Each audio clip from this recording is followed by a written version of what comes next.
Good morning, everyone, and welcome to the At the Water's Edge podcast, where we look for insights beyond the headlines to take a practitioner's view on national security and geopolitics. It's the 27th of February, 2025. Let's dive in. Now, if you're a foreign policy wonk, ever since Trump has been elected, oh my God, has there been a ton of stuff to keep up with and try to analyze. This guy is not slowing down for anybody. It's been entertaining, concerning, fun, interesting, depending on where you sit. But there's been a lot to go through.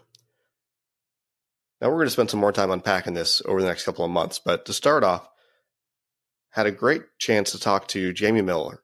Jamie Miller is the former director of the Florida Republican Party, has worked with a bunch of different Republican campaigns over the years, mostly in Florida state politics, and wanted to sit down and talk with him and try to get a sense of what does the average American, particularly the average Trump voter, want Donald Trump to do from a foreign policy perspective? What might we anticipate him doing in the future? How should we interpret some of these recent activities that he's been up to and understand what role foreign policy and national security really plays in the voting decisions of the average American? And with that, let's get to Jamie. Okay, well, good morning, Jamie, and welcome to the podcast. How are you doing this morning, sir? I'm doing better than I deserve. Thanks for having me. Aren't we all, if we're still above the ground? Yeah. Well, super excited to have this chance to talk about Trump and foreign policy. And it's rare that a presidency is defined by foreign policy. And I won't say that this one's going to be, but if you're a foreign policy geek, boy, is there a lot of material to work with right off the bat.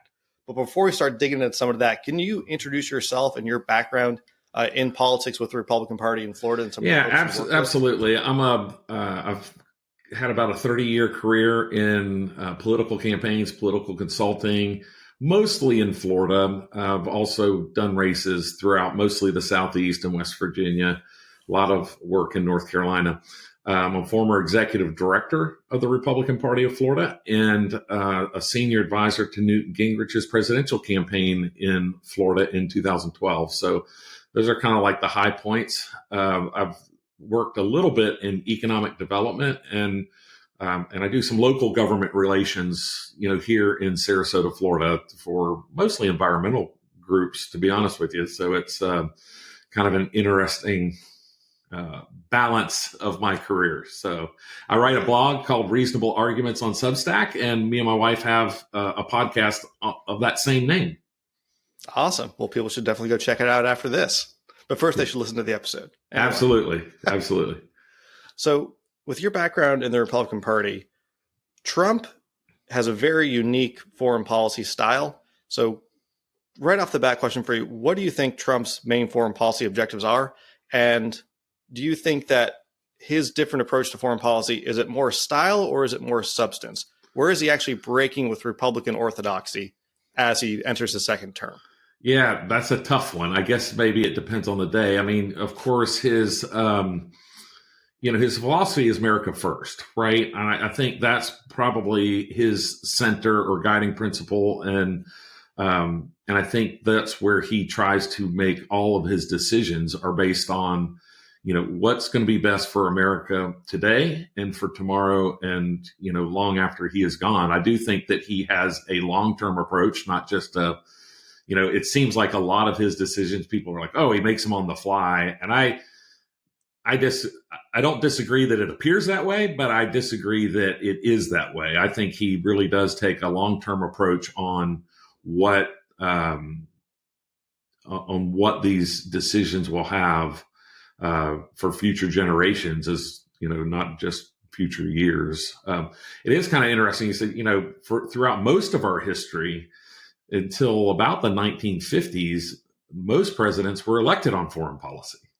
It wasn't domestic policy. It wasn't until really the 60s that presidents, the tipping point of presidents being elected on domestic policy.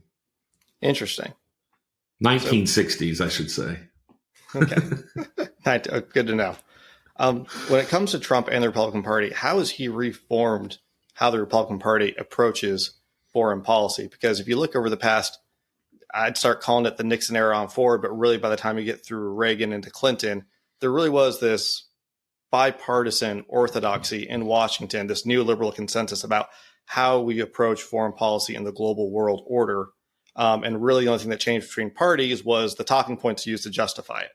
But the policies were, by and large, had the same thrust about America's world in the world and this multinational institution-driven world order.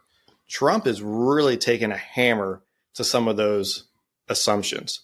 Where do you think he's trying to change how America interacts with the rest of the world?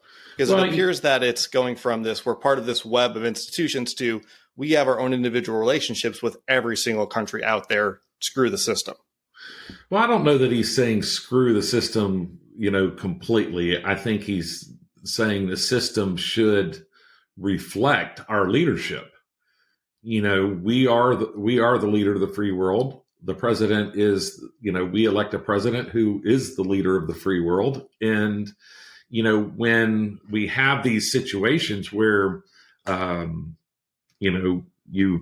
you have other countries that are trying to dominate the discussion and exert their will on us.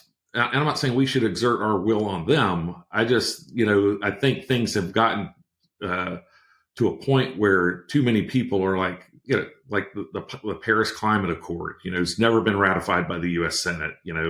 Obama signed us into it, which is not really legal. Not constitutional for sure. Trump took us out, Biden put us back in, Trump took us back out, but you look at those sorts of things where it's really kind of, the rest of the world getting a pound of flesh out of America, and that those types of things are no longer going to be tolerated, at least not under this president. What lessons do you think Trump has learned from his first term in office, going into round two, having a 4-year break to really revamp Project 2025 out there in the wings and get ready to hit the ground running? Because I think the biggest thing, especially if you're not a Trump supporter, if you're like, okay, this 4 years is going to be, hell on wheels because it's Donald Trump. I think the difference that those folks can look at and say, there's a difference. And if you are a Trump supporter, I think this is a good thing as well, is that I simplify it to saying that in 2016 through the election of 2020, Donald Trump practiced the politics of subtraction. And now he's practicing the politics of addition. You look at who he's adding to the cabinet: Marco Rubio, RFK, Tulsi Gabbard, Elon Musk over at Doji, even though that's not a cabinet thing.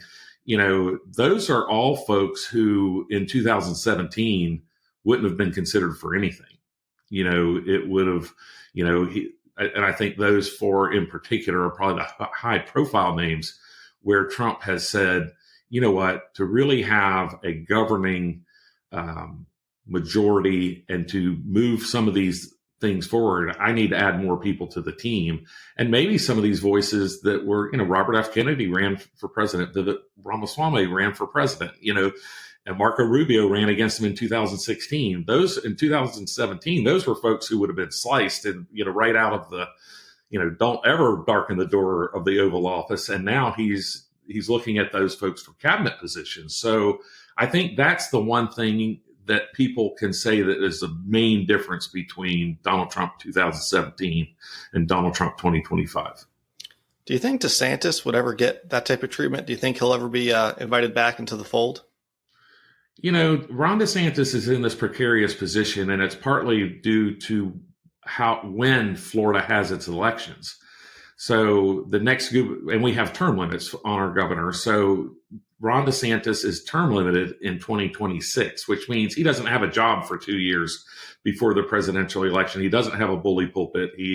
So he's trying to make as much hay as he can right now. There's a big controversy in Florida. I don't know if many of your listeners and viewers are following it, but it's we got a few Florida residents on the description line. Yeah. So it is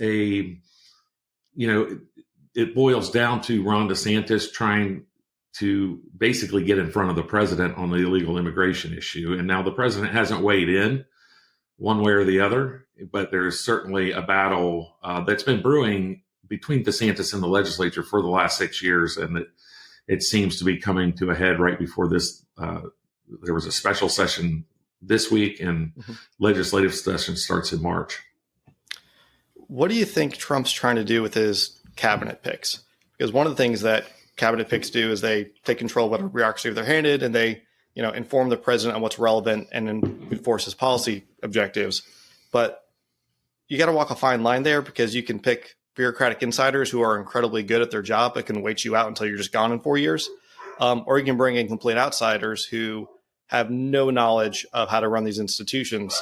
And it seems like he's leaned hard towards bringing in complete outsiders who don't have knowledge of the institutions that they're trying to lead. And there seems to be, just from the outside looking in, a threat there that his cabinet picks are going to be completely ineffective in actually wielding the power of the institutions they're in charge of. I completely disagree with that. It's like hiring, the PayPal CEO to come in and be the CEO of Subway, right? Mm-hmm. Oh, you have no knowledge of the institution, but I know how to run a company.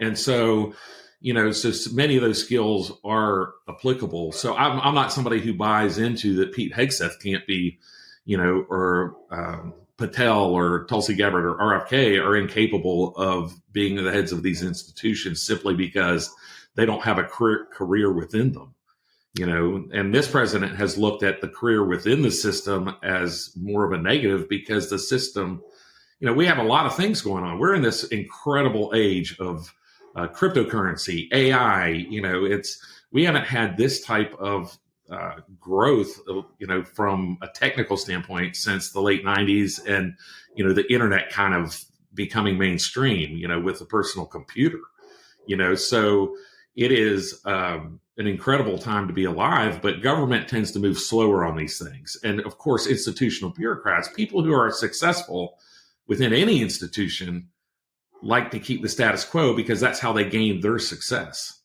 And so you have to bring in a disruptor to say, hey, we're gonna make sure this institution is successful in a different way.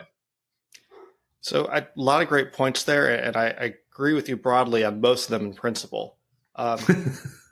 Well, so like someone like Tulsi Gabbard coming in, ideologically has had a very interesting journey, was a Democrat, became a Republican, really marched with beat her own dumber, very much a disruptor, but is also incredibly well-versed in the issues that involve the office that Trump's trying to nominate her for. I'm sure she'll probably get it. We're not quite there yet, but seems likely at this point. But particularly someone like Pete Hegseth, he not only does not have a traditional career in the military, which is totally fine, but he also doesn't have any experience running large bureaucratic organizations like CEO of a Fortune 100 company or any of these other non-traditional roles that may have actually given him the experience needed to be in that role. And we've gone from, General Mattis to Pete Hegseth. There could not be a bigger dichotomy in who you're trying to have to run that institution. And it really makes me wonder, what is Trump trying to get out of a Secretary of Defense? I think there's no question he wants a disruptor. He wants somebody who can articulate that disruption to the American people. And, he's certainly going to have the people surrounding him who can get the job done. So if you go with the CEO analogy, it's the CEO and running the C-suite that really makes a CEO powerful. And a little bit of that is being able to manage up and manage down, right? So you have people who can, manage a C-suite, but also work with a board. And so, I don't think these situations are much different than that. One of the very interesting things with the Trump cabinet is the creation of Doge, which love the name, love the troll there. It's awesome. Great marketing. All about it. Here for it. Elon's coming on. Awesome. Brilliant guy. Richest man on earth. Wonderful. Great when billionaires get together to do things. I'm curious, though, how much impact can Doge really have on the government? Because it is an outside entity. Elon hasn't divested any of his interests. And although on principle, the idea of someone coming in and really just taking a hammer to the government and slashing the budget and all that stuff sounds great and all for it, is Elon with no formal authority really just whispering in Trump's ear to get him to sign executive orders, while also having a massive amount of defense contracts that is driving his private interests. Is he really in a position, talents aside, to get any of this stuff done? I think So the short answer is, I think he can. I think the point that you're making, the point I've made to people in the past is that it's kind of funny because, he's saying, I want to get rid of, things like member projects. But I have to go to members of Congress to get finance for Doge, right? So even though it has an end date, so it's kind of this interesting dance that we're looking at. But the one thing that Elon Musk in particular has is the bully pulpit, right? And so when he shines a light on something, it's brighter than most. And so when he says, we've saved $420 million, I think he tweeted today that it's up to $1 billion per year that we're saving already in, canceling DEI contracts. And so, okay, well, that's not necessarily a function of Doge, but it certainly is something that that Doge brought, that both Elon and Vivek brought to the forefront of the discussion of not only are these things wrong from a policy standpoint, they're costing us a lot of money. And so, so that I think in that regard, Elon Musk can be very successful. Now, whether they're successful in actually setting up the agency and getting funding for the agency and things like that, agencies are hard to put together. We look at the Department of Education; they're hard to kill, and they should be hard to put together, and they should be hard to kill. That's the way our system is built, right? So, but I think that Elon is probably uniquely positioned to have a positive impact. What do you think the residents of a state like Florida would want out of their president for national security and geopolitics? Because, people who started off the professional career the way I did in the military and who follow this stuff for a living, we have this particular view of what national security and geopolitics is. It's, global war on terror, it's great power competition, it's some form of industrial policy. But it seems like for a lot of Americans today, the issues that they care about are much closer to home. It's the border, it's illegal immigration, and there's even talk about how do you use the military to take care of some of those issues domestically. So for the average, Florida resident or the average Republican voter who voted for Donald Trump, what do you think their national security priorities are? If you just had to ask them, how would they describe it? Yeah, there's no question it's safety, right? And it's safety in your driveway first. And more people have felt less and less safe in their own driveways and, or in their own communities. And so when that becomes a problem, and it's a problem everywhere, not Florida, everywhere, we are having this illegal immigration influx. The Biden administration has done, if you're pro illegal immigration, they did a great job of infiltrating our society in all corners of the country. You start looking at the amount of people who came across the border illegally in the last 4 years, and it would probably, if you put them all in one place, probably be the 5th largest state in the country. I mean, wrap your mind around that.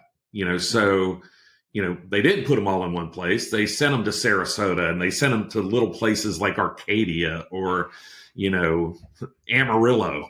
And, so but what they did was they sent them everywhere. So everyone is having this issue of they feel less safe in their own community. And that's one reason why Donald Trump was successful and why he has, I think in the past, like even 5 years ago, people would have said, oh, you're going to use the military at the southern border? And people would have rejected that, I think.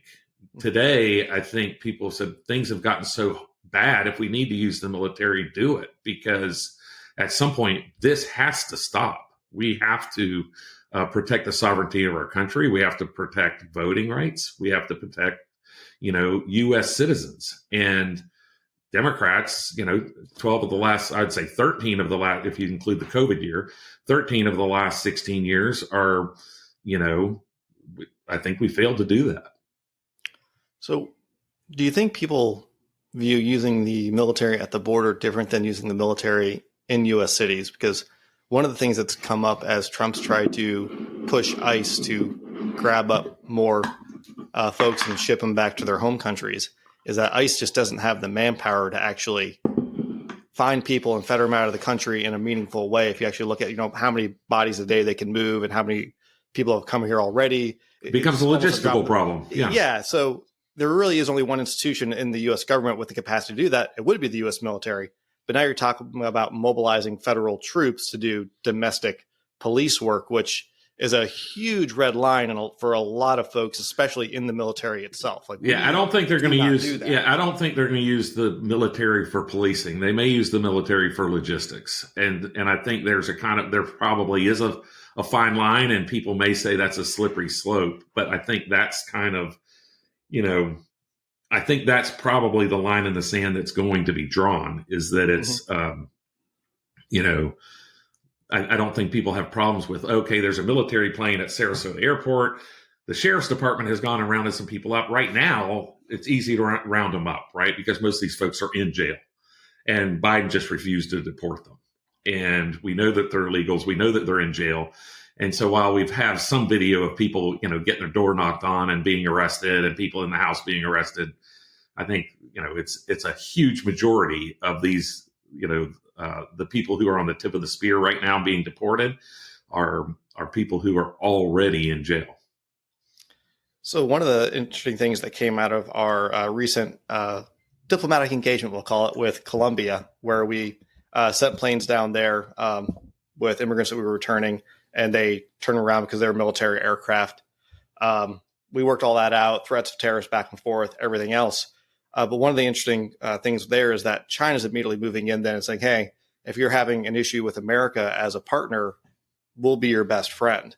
Is there a risk that a hardline immigration policy here at home and the techniques that we use to export immigrants back to their home countries could actually blow back on forcing nations south of us closer to China?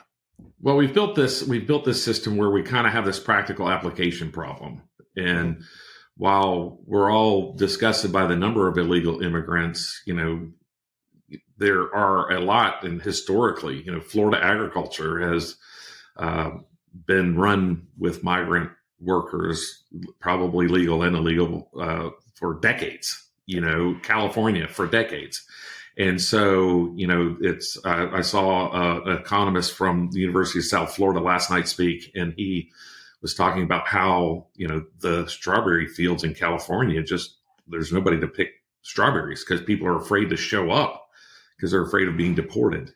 And so now and so all of those things hurt, then hit you in the pocketbook. I think your question is a little bit more on kind of the global scale of, are we giving China the opportunity to infiltrate places like Colombia, South America, Africa?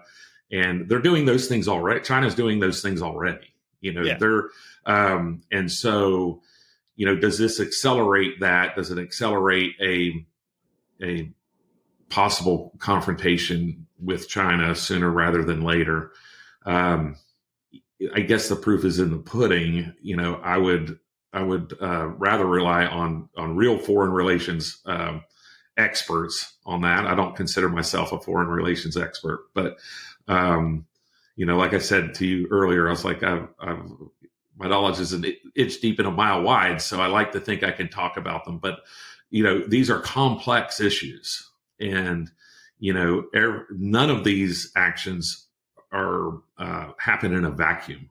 Mm-hmm. And so they all, I don't want to say they have an opposite and equal reaction, but there are other, I always say there's conventional wisdom, and then there's, you can flip the coin over, and oftentimes unconventional wisdom is what ends up playing out. And so, we need to keep an eye on it. I don't know that we're going to deport, 5 million people this year. I think we're going to get rid of these criminals for sure. At some point, I think Americans say, hey, I didn't realize the guy who owns the restaurant down the street was illegal, and now the restaurant's closed. And, that's, my friend, he came around and talked to me every time I came and ate, and, all those things. So I don't know that people, or the restaurant closes because there's no kitchen workers, right? Or there's, and you don't realize that there's that many illegals who are out here working and providing for their families and doing things like this. The interesting thing about the Colombia issue was, really more the visas and the travel and passports that kind of came along with that. In Florida, we have, I think there's 400,000 Colombians who live in the United States. About 150,000 or more than a third are in South Florida.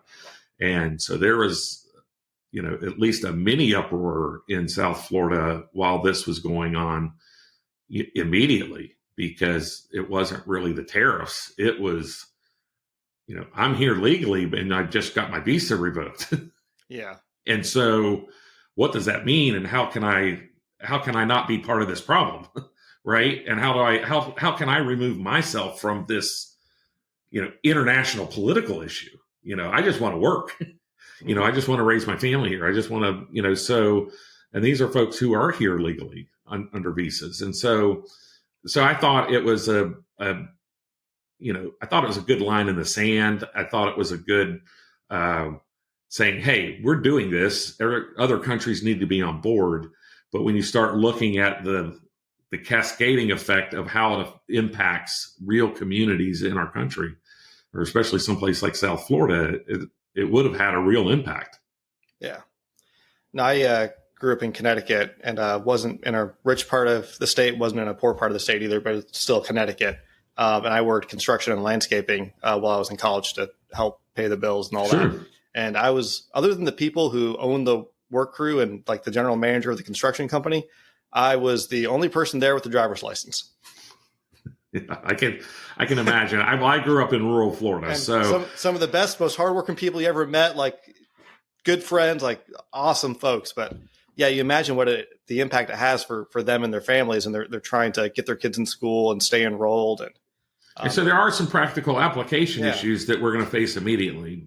But at the same time, things went so far, and the pendulum's going to swing back. So where can we stop the pendulum without it, while making the point, removing people who are dangerous from our country, while also then, allowing people to, whether it's having some of these illegals apply and get, at least temporary visas to work or whatever while we sort it out. Like there has to be some level of, you remove 20 million people from a population of 300. There's some unintended consequences that will occur. Yeah. And one would think, I'm not sure if this would ever happen, but one would think that Trump, being a businessman in the cabinet surrounded by businessmen, would do a cost benefit analysis at some point. And he's a master marketer. He could sell almost anything he wants. Like, hey, we got all the criminals out, and now, these people are great. They're hardworking. We're going to bring them into the fold. And, he could sell that in 2 years if he wanted to. I think I think one of the issues is that, you have people who are here and are not American citizens. And we, as American citizens, basically because we don't put our frontline police through, hey, you need to figure out if this person's a citizen or not a citizen, because you have different rights, but, constitutional rights are specific to U.S. citizens. And we kind of have gotten to a point where we apply these rights to everyone, including, the right to address our government, the right to, free speech, the right to gun ownership. All those things are exclusive to U.S. citizens. And so, when you have college campuses full of people who have visas who then, protest the American government, you have to question, are these folks we want to have in the United States? They're not citizens. They're here as guests. We should treat them as guests, but they should act as guests. And we've started to say, no, you have the same rights as citizens. And I think that's kind of a line in the sand that you may see next if, especially if people are protesting, the government. Mm-hmm. And, because we know that some of these students are, paid organizers. And so, you can go on Craigslist and see that they're hiring people to participate in some of these protests. Not all of them, but some of them. And so, if where's that money coming from? Is it coming from communist China? Where's it coming from? Is it coming from a domestic source? Is it coming from a foreign source? And so you have to kind of question, are we allowing ourselves to our sovereignty to be diluted by international voices on our own soil? You mentioned before that sometimes unconventional outcomes occur as a result of policy decisions, and Trump, with his very upfront throwing down the gauntlet approach to Colombia, definitely we'll see how that plays out. But another place where he's pulled that card is with the war in the Gaza Strip. I mean, he showed up immediately and sent, Steve Witkoff, his Middle East envoy over there, and shut the thing down in a couple of days. And basically got the same deal that Biden could have had back in July, just didn't want to yank that chain on Israel. Where do you think that might play out? Because Trump, who's always outwardly a huge Israel supporter, gives them everything they want, along with every other American administration, essentially, for the past however many years, just showed up and ended their party and completely stuck a middle finger off to what's essentially the largest lobbying group and most powerful lobbying organization in America domestically. Well, the one thing that I think is different between 2016 or 2017 and 2025 is Trump tried to be a politician, and now he's being a CEO. And, so he waded into this area of, this is how things were done. I'm going to try to keep the legacy of, all these political things that need to happen, and get some people from DC to help guide me through this. And I think the 4 years that he had in between really I think he kind of saw that as an error. And so I think right now he's leaning into, I'm hiring CEOs. I'm going to be a CEO, and CEOs take action. They don't sit around, they don't sit around and study. They don't have a 2-week study, between 8 different agencies to determine what should we do with the 2 plane loads of people that Colombia turned around. No, I'm going to take action right now. And I think that's what you're going to see out of this president for his entire 4 years. Well, just as an aside, maybe if he did take 2 weeks to think about things, he wouldn't have had so many bankruptcies, but that's a separate issue. Listen, I don't, I've never claimed bankruptcy, but maybe I'm thinking it's a better, financial strategy because it seems to work out for him. I can't argue with the results. I can't argue. It's just a interesting observation. Not arguing with the results. I'm just like, he's done better than I have. I can't, Yeah. Like, don't throw me in that briar patch, right? Yeah. Now, one thing that would be really, if I could ask one thing of the Trump administration and what DOGE is doing, if there's one thing that they could fix, which I think would be amazing for our national security and amazing for our budget, is reforming the Department of Defense procurement process. Because the way we purchase munitions and purchase weapons and develop all that stuff, it's incredibly expensive. It takes forever. It's non-responsive to the needs of the warfighter, but it's all governed by this massive federal acquisition regulations document that unless you are a full-time contracting specialist, like the number one thing you need to do to sell the federal government is not develop a product that the warfighter wants or anything like that, or solve an issue for the warfighter. It's you need the right consultants and the right accountants and the right contract managers to make sure you check all the blocks so that your stuff is acceptable, because the people buying it have no relation to the people using it. So that's a good. In a world dominated by like Lockheed Martin and Raytheon and all those large defense contractors and all the pork barrel spending that they get out of Congress, do you think they got a shot at fixing that? Because boy, could we use some help there. Do they have a shot? You're wading into, like, certainly that's not my expertise, is government procurement. But and I haven't even heard them talk about it, though. That's a weird thing. Like, I'm not even sure they're aware that problem exists out there. Well, let's try to use this podcast to make them aware, because fingers crossed. There's so many ways that government wastes our money, right? And the problem has become that many of those ways are seen as, this is the way it has to be done. And so if if we can now turn some of that, and I think the only chance we have of changing that is to bring in non-traditional disruptors.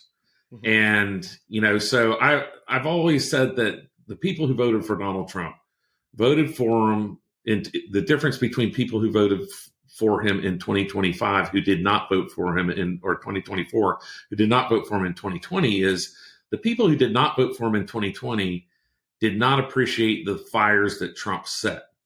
They came back and voted for him in 2024 because he leads us through fire despite the fires he sets. And so I think the electorate had a mindset change because Biden was so horrible that they said, okay, he's going to set some fires, but he's going to lead us through. And I think you're seeing that play out with all of these things, like, the Columbia thing. All right, well, that could have been a fire set, right? But at the same time, you're like, I have confidence that he's going to lead us through. And so I think the same thing with these cabinet picks. Are one of these cabinet picks going to be a fire? Probably, right? But is Donald Trump going to lead us through it? Yes, he will. And I think that's the confidence that he has with the American people right now. So one of the areas where he's really leaned into in his first couple weeks in office, and it's no surprise, is cutting back on DEI initiatives. And if you're going to look for a place in government where there's a bunch of money being spent with very little to show for it, I'm not sure it's at the top of the list, but I'm not going to say it's not on the list, because it means a lot of different things to a lot of different people in a lot of different places. And it's not clear that no matter how much money we spend, we're actually achieving the results that most DEI initiatives actually purport to achieve. So just taking the initiatives at their own word, it's not clear that they're actually working as intended. So why even fund them? But there does seem to be a whitewashing of the contribution of folks with very different gender ideologies and sexual orientations have made to our national security in this smaller, more professional military that we have right now.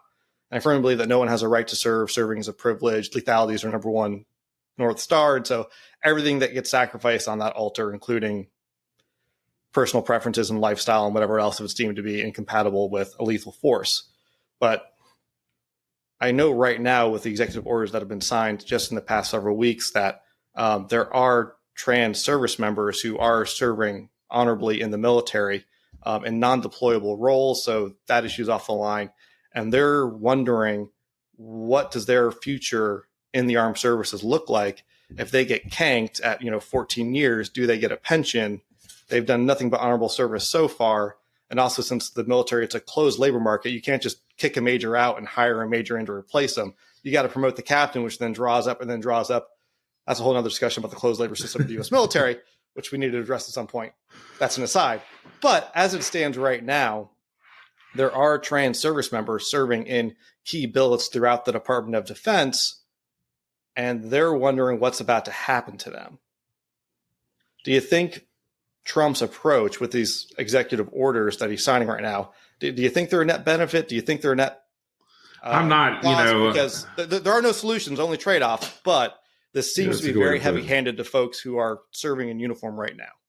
Yeah, I think that what Donald Trump is going to look at, or Pete Hegseth, I think, will look at in these situations were people promoted simply because of their sexual orientation, color, trans, whatever. And so do those folks then get fired? I don't know the answer to that. But the problem with DEI, and I think we all agree that we don't, our system's based on conducting the will of the majority while protecting the rights of the minority, right? And so that's a good way of putting it. We haven't always done a great job of protecting the rights of the minority. In this case, I mean, just the fewer voters, not necessarily a racial or whatever minority, but we need to apply it to those things as well. So the problem with DEI is that it flips the script, right? Like DEI is in place to promote the minority over the majority. So while you have DEI, and I don't know what the percentage of people are, quote, DEI, whether it's 20% or 50%, the percentage doesn't matter. but let's say it's 30%. It applies to 30% of the people in these positions, but it becomes a situation where it applies to 100% of the jobs and promotions. And so you end up denying 70% of the majority the opportunity for jobs and promotions, because hiring managers and promoting managers, whether it's in the military or somewhere else, are afraid of being sued because they haven't applied this DEI, barometer to the hiring process. So what ends up hiring is only DEI people get hired and promoted.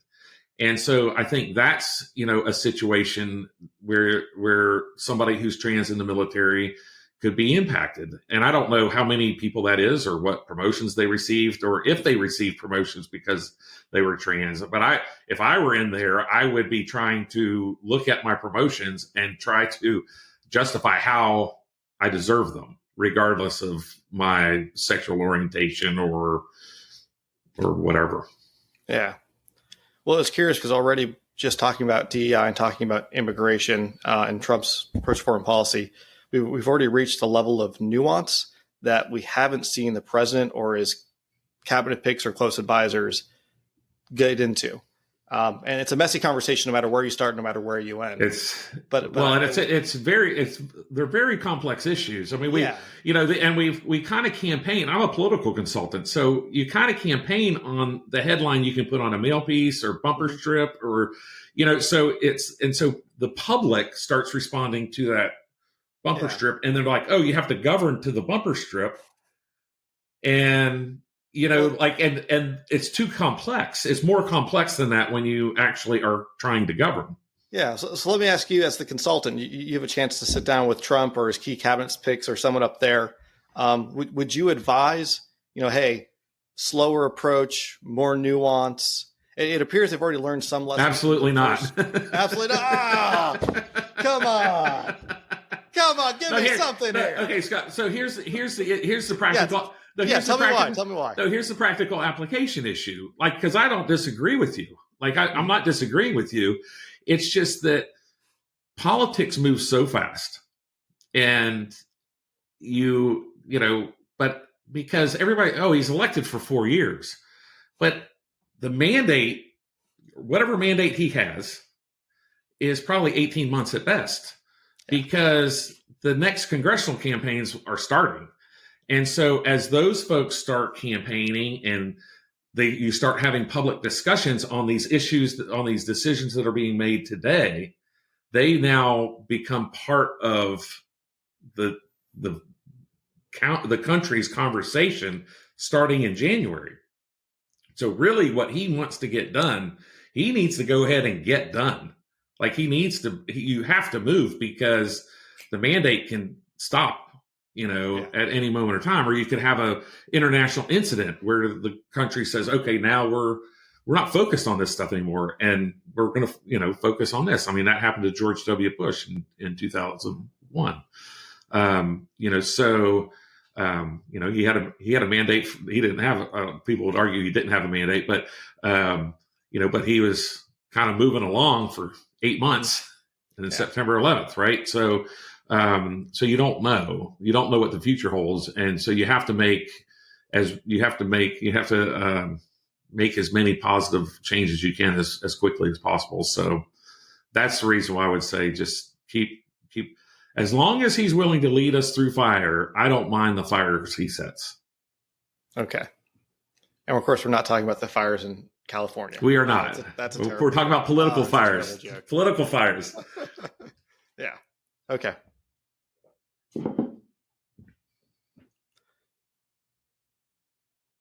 Boy, I really threw you for a loop on that one. No, I just got like 5,000 follow-ups, and I'm not sure where to start first. Okay. When it comes to trade, these tariffs, it's one of the hallmarks of his foreign policy style. And we'll see which ones actually get put into place. And, we certainly survived the ones that we had with China last go around. Not without pain, but we got through it. And again, to have to caveat, there's no solutions, only trade-offs. But do you think that his style of imposing tariffs to coerce other countries to fall in line with his policy directives. Do you think that's going to work for him? Do you think that's something that the American people are going to support throughout all 4 years of his presidency? Or do you think this is all bark, no bite? Because we haven't actually seen him put a bunch of stuff in place yet. I would not suggest that he's all bark, no bite. I think the Colombia thing was real. I don't know that, when he made this broad thing, I don't know that he realized, the complete impact of it. And at some point you start asking, 150,000 South Floridians who are his neighbors to leave because their visas got revoked, that has an impact. Right. So, but I don't think there's any questions he's willing to impose these tariffs. And, the question becomes, how much does America tolerate before they start seeing a positive impact? And, are we going to enter kind of this cold trade war, with people over the threat of tariffs? And my guess is that we don't. Donald Trump is such a unique leader. And I've worked with a couple throughout my career who, like I would say, normally I would suggest this, but for you, it could be different because they are unique leaders. And so when you have a unique leadership style, it's, sometimes they have to go by gut, because if they go too much by the book, 3 steps down the road, their gut is not on the same page as the book. Right. And I think that's what Donald Trump did in his first term. He's like, my gut's okay with step 1. All right, step 2, step 3, but you're going to stay, page 4 of the book. And now my gut is in conflict with the book. And that's where somebody like Donald Trump has a problem, so I think this time he has said, no, I'm going with my gut. And the whole way, because I know when I get to step 4, I'm still going to be with my gut. Yeah. Well, we've seen. I'm not sure if I answered your question or not, but hopefully that was close. Yeah. No, it's all good stuff. One of the unique things about Trump's style, and especially how he talks about tariffs and trade with other countries, and he's talked about immigration problems in Europe and trade issues over there. He's got a very unique relationship with the European continent compared to previous American presidents, but he's been incredibly critical of the NATO alliance and the inability of NATO members to meet their 2% spending goals as members of that alliance.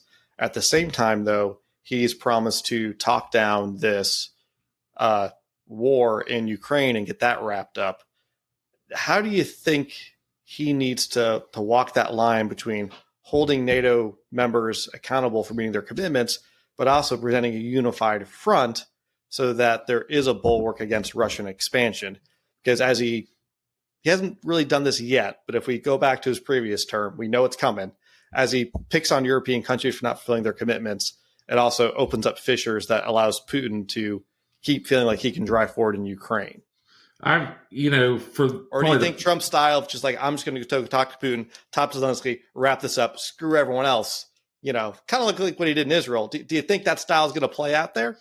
I think it could. I've said for 20 years, our biggest issue on the foreign policy front is if China, North Korea, and Russia actually join forces in a real diplomatic type of axis, if you will. And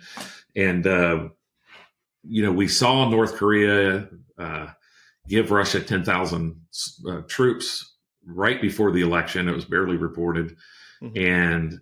And so those 3 are incredibly, the issue is certainly China and Russia. I don't know that North Korea has the ability, but China and Russia both have the ability they're trying to do the same thing. So how well do they work together to attain them to then be against each other?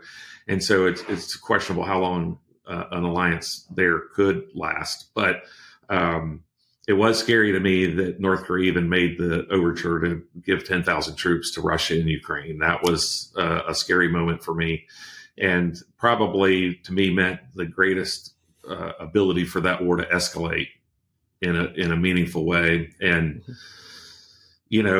so I'm going to trust the president until you can't, right? Like, and I just believe that he thinks that he can get it done, and I believe he can. And is this one going to be the place where he's more measured and takes a little longer than, he's certainly, day one, right? And, I joke that, Biden screwed things up so bad that, Donald Trump will probably have to wait till the second month to fix Ukraine, right? So, he's fixing so many things domestically that, he's going to. We're almost there. We'll see what happens. Yeah, right. So, but I do think you're correct that Donald Trump's a man. I think the difference between these two presidencies is that, he has been a man of action through his entire life, and some of those have been failures.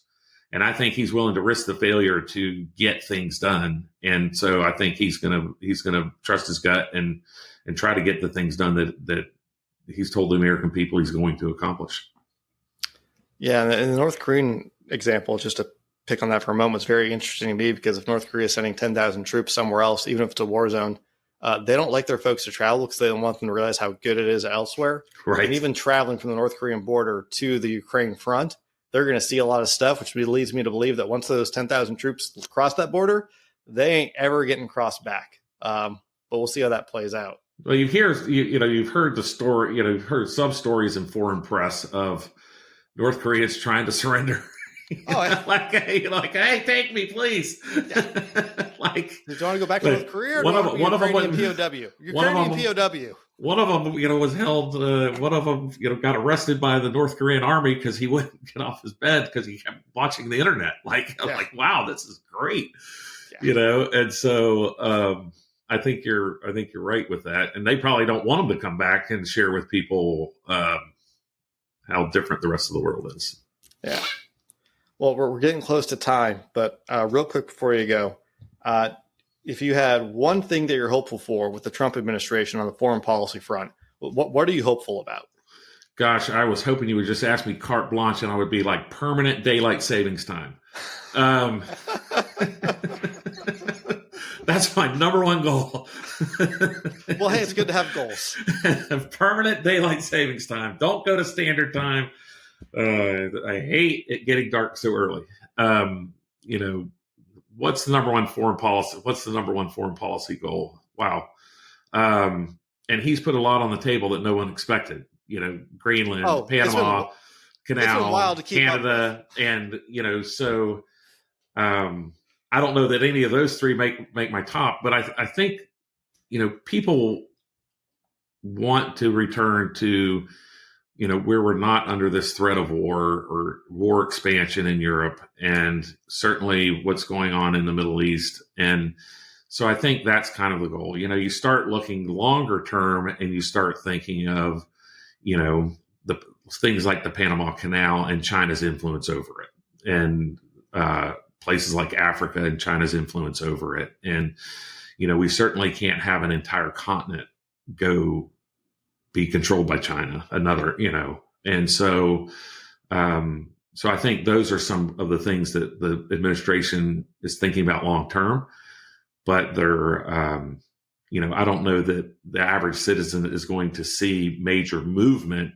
I guess in Panama, the Secretary of State's going down there immediately, and the president of Panama said, there's no negotiation, there's no talking about the Panama Canal, but there is going to be talk about China's influence and how, we're not going to allow that. And so I think that's probably how that conversation goes. Cool. Well, Jamie, we're coming up on time. Really appreciate you taking the time to talk. Hey, it's been my pleasure. Today. What a great conversation. Yeah. And hey, before we go, plug your stuff again. Where can people find you? So yeah, you can find me at Reasonable Arguments on both Substack, YouTube, and anywhere you watch podcasts. Me and my wife have a podcast called Reasonable Arguments, News and Nonsense. My wife is completely non-political. And so we argue about things that husbands and wives argue about with politics. But then she brings in some news stories, I like to say, and I'm showing my age here a little bit, kind of Paul Harvey-ish. That she's like kind of just don't kind even of know who that is. Couldn't even no reference. Paul Harvey at one time was the highest paid entertainer in America. He was a radio host. And so if you're a podcaster, you should know Paul Harvey, because you may remember Paul Harvey's when he would tell one of his stories and he would end with, and now you know the rest of the story. Nothing. No idea. Go study Paul Harvey and let me know. Like, he was a huge... That sounds vaguely familiar, but no, I can't say anything about it. I'm really showing my age. But it's a... so she brings stories that you don't see in the mainstream that are more entertaining rather than just political, is, I guess, the point. So... and so maybe we're researching Paul Harvey. We'll quit mentioning him and we'll just start mentioning Jennifer Bash, my wife, and she'll become the new voice of, I don't want to, she's the one who picked the word nonsense. I always feel bad saying the nonsense stories, but